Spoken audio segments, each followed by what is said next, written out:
Welcome back to another video. Of course, it's Christmas Eve. It's a different kind of Tuesday, but it is still Tuesday after all. So we put out a post on Facebook and YouTube last week asking for your questions. We're going to answer your burning questions. We said photography related, video related, whatever you like. We've got some cool questions to answer. We're also going to take a look at some comments. You know, just have some fun with it. It's Christmas Eve. I hope you're having a lovely time. Maybe get the Baileys going. I'm certainly not against it. What is it, 6:30 on a Christmas Eve? Unless you're watching this at a very different time, which is completely fine. But, you know, if you are watching this the second the video comes out, in which case, first of all, thanks very much. That's very keen, and I hugely appreciate it. But anytime you're watching it, you know what? Let's get the Baileys going. It's like Christmassy time. There's a Christmas tree here. There's a fire going. Let's have some fun with it. First of all, we're going to roll the intro, and then we're going to get into it. It's Tutorial Tuesday.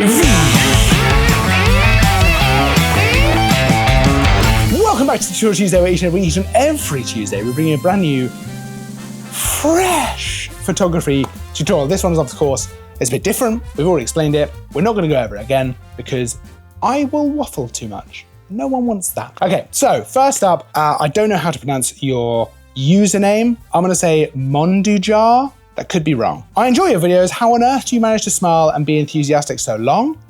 I can manage about 5 minutes of happiness before I revert to my normal grumpy self. Is it a pill? It's not a pill. It'd be a lot easier if it was a pill because I could stop taking it. But no, this is just how I am all the time. When I meet people, sometimes they are surprised that I am just like this. I'm very excitable all the time, pretty much. I have days where I'm not. Of course I do. But a lot of the time I'm very excitable. I mean, how deep do you want to get with it? I'll get a little deeper if you want. I tend to trend towards positivity, which actually, when you're reviewing cameras and lenses, can be, you know, I have to try and remind myself that not everything is amazing. Not everything is perfect, right? Because I just get very excited about things and life and the world, and it's just all good. And sometimes when that's great, don't get me wrong, that's great. But when you're reviewing stuff, you do have to remember that sometimes there are things that are not perfect, right? And it's important to mention those as well. But no, to answer your question, not a pill, not an act. I'm sure my wife finds that very annoying after a while, but hopefully that's part of why she married me. Adrian Stander wrote in, would you recommend using a CPL in outdoor portraits? What an interesting question. Now, I don't use circular polarizing filters nearly as often as perhaps I would like, actually, because every time I do use them,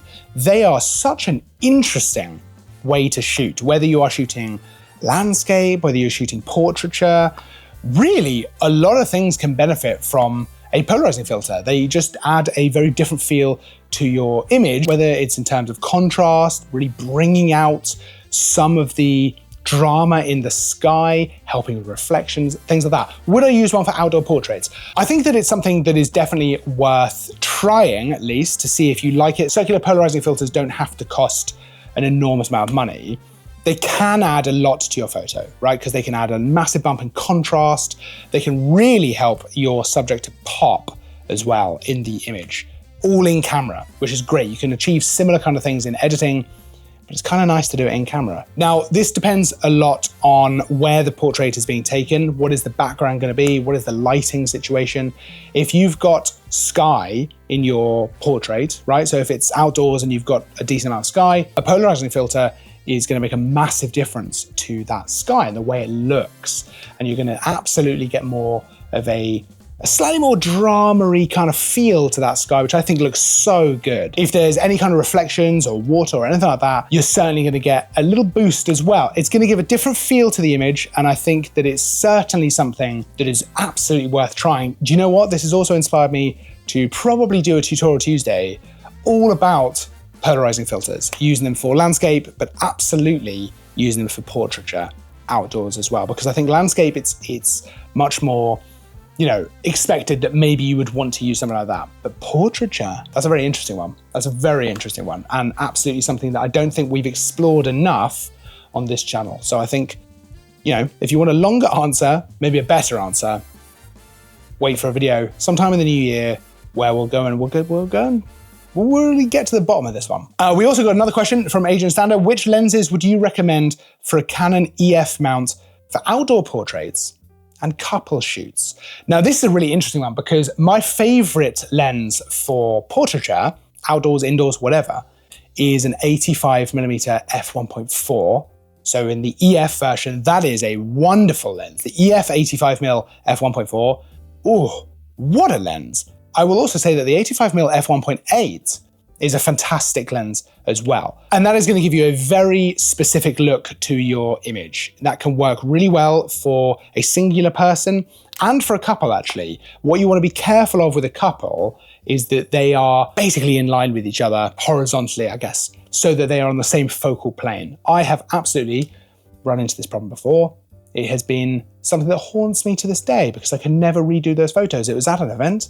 I can never redo those photos. And some people were slightly out of focus. If they're just a little bit forward or back, you want to try and make sure they are nicely kind of horizontally aligned so they're on the same focal plane. Now, the beauty of an 85mm is that it's going to give you incredibly, just fantastic separation from the background.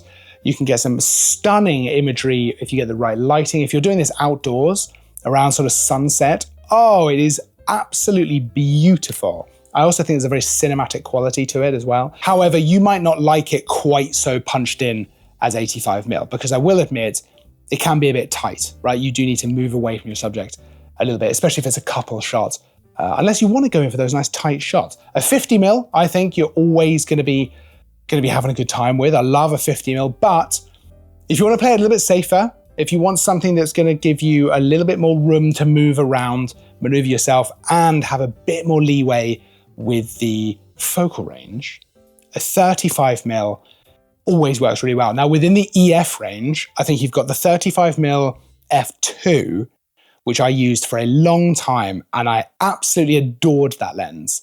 I used it for video and for photography as well, including actually going and shooting events, things like weddings and stuff like that. I loved that lens. So I think that for me, those three focal lengths are going to work well, just depending on what you want. If you want a slightly more environmental portrait, so since you're outdoors, 35mm is going to give you more about where you are, right? Moving all the way up to 85mm, it's going to punch in more to who the subject is. And if it's a couple, that can be great if you want to focus on them, have a bit of background, bit of light and stuff like that, but it is really about them.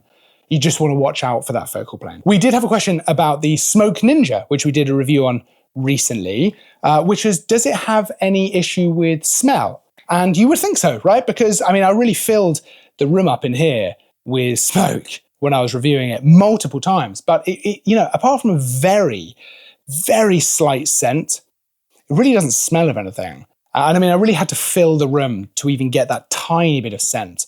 And it was more that I could just smell that it wasn't just air, if that kind of makes sense. But it goes almost immediately. It doesn't linger. It doesn't kind of get on things, the smell, which is really impressive. We also had another question on YouTube. Do you shoot in RAW? I would say that 99% of all my photography is in RAW.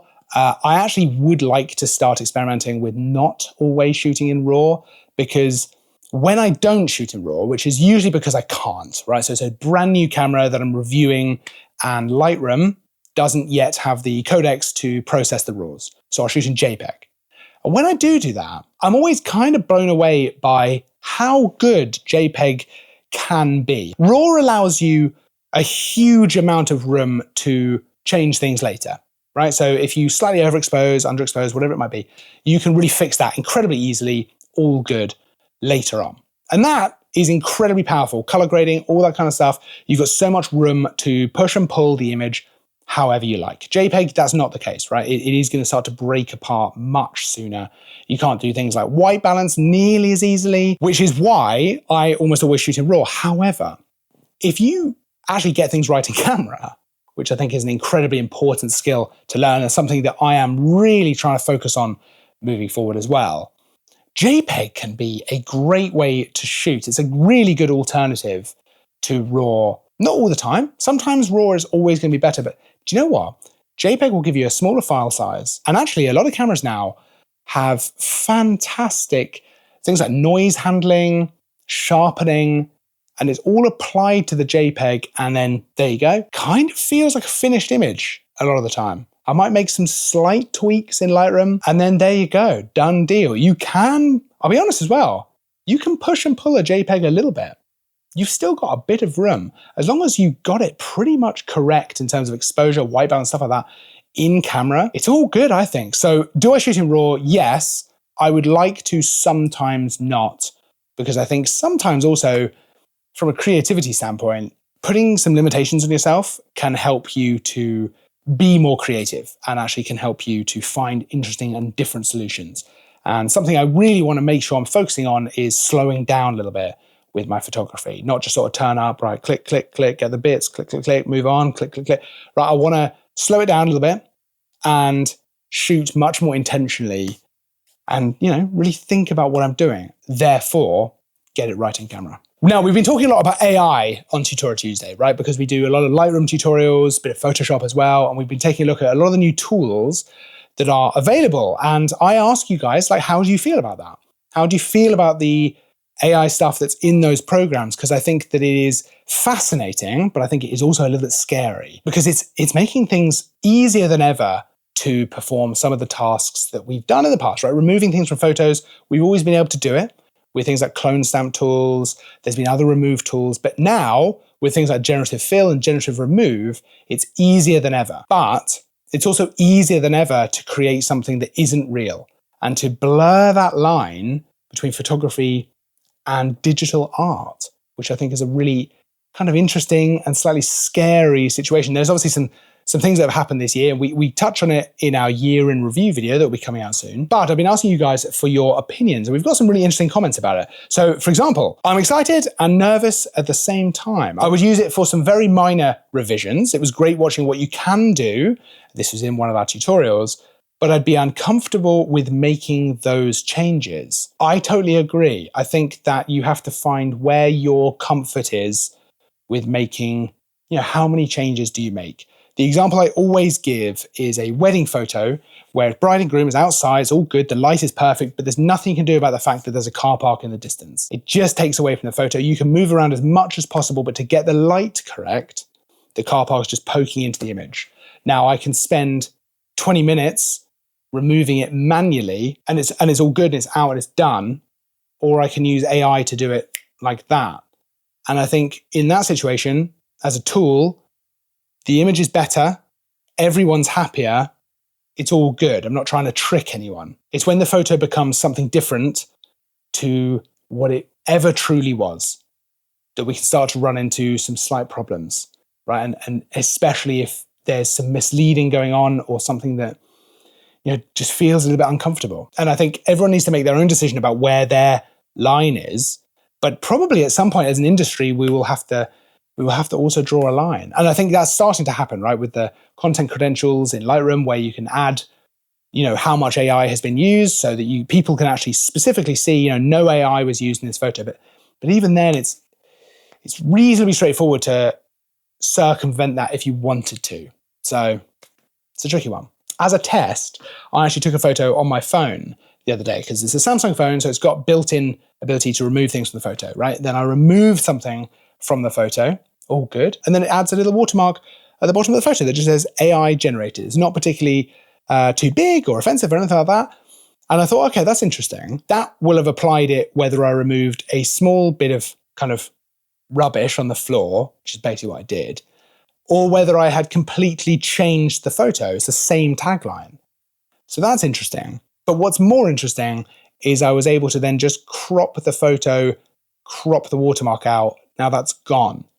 So that's gone now. There's still AI generation in that photo, but I just removed the watermark by cropping it. So it's still pretty easy to circumvent some of these things. And I think that, you know, at some point, we'll probably have to work out a line that we're all comfortable with.